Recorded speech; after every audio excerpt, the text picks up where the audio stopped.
Je vais essayer de faire court. Je m'appelle Chantal Herbé. Mon pseudonyme est Paul Mercusseau. Pourquoi j'ai choisi un pseudonyme d'homme?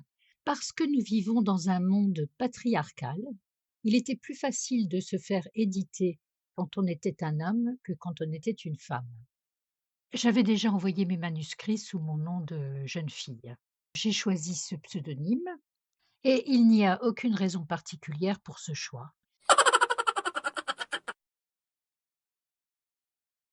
J'ai écrit 4 romans entre 2006 et 2009 qui ont été publiés par TDO Éditions à Cabestany à compte d'éditeur. Se sont vendus très peu, mais c'est pas grave, j'étais contente d'avoir trouvé un éditeur, même si j'avais eu la chance insolente de tomber sur une jeune maison qui avait un besoin urgent d'auteur pour démarrer. En 2024, cela a été mon cas aussi, puisque j'ai créé ma propre entreprise. Donc, j'ai réédité mes 4 romans après les avoir recorrigés, révisés, réécrits, pour certains comme Brume mortelle. Mais nous allons maintenant parler des Éblouis, que j'ai écrits en 2024, qui rentrent plus dans mes choix éditoriaux, où j'ai envie de favoriser les romans dédiés aux violences subies par les femmes et les enfants.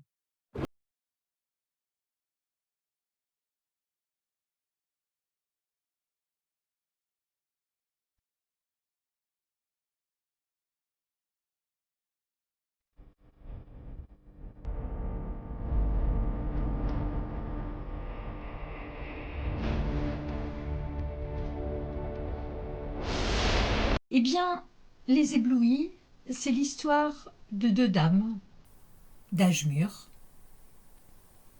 qui décident d'aider des hommes qui souffrent d'une violence incurable à trouver le repos éternel.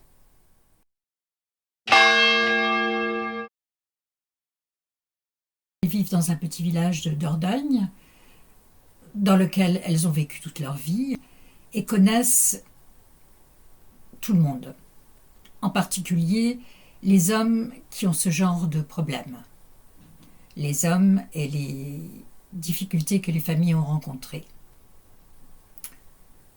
Donc elles font un passage à l'acte, tardif, mais efficace.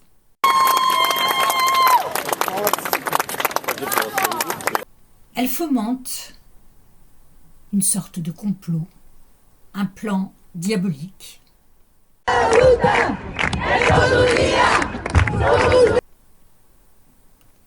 Magistralement orchestré, avec quelques couacs quand même, ça ne marche pas toujours du premier coup. Et oui. Et donc, les disparitions s'enchaînent dans le village. Les disparitions d'hommes qui ne sont pas blancs comme neige, loin de là. L'un d'eux était un trafiquant de drogue notoire, violent notoirement, dont l'ex-compagne avait passé 3 mois à l'hôpital avec des fractures multiples. L'autre est un instituteur, notoirement connu pour sa violence avec les enfants et qui a traumatisé des générations de gamins du village. Donc, elles mettent au point leur stratégie meurtrière.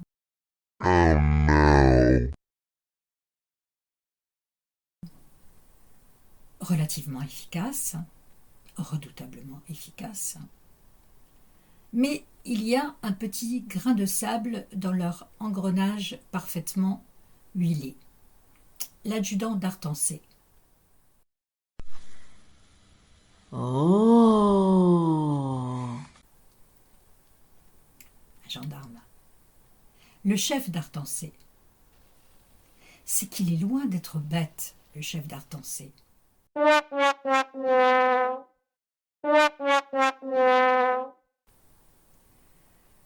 Le socle de leurs actions punitives est une C15 saison 2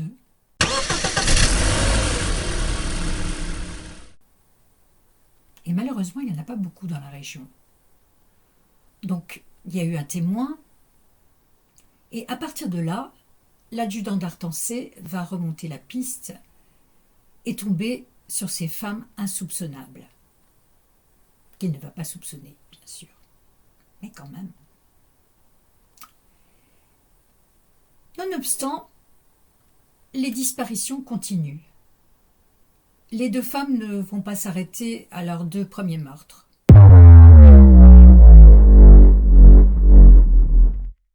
La liste s'allonge, elle les coche, les uns après les autres, avec le même mode opératoire, que je ne vous dévoilerai pas. Vous le trouverez dans le roman.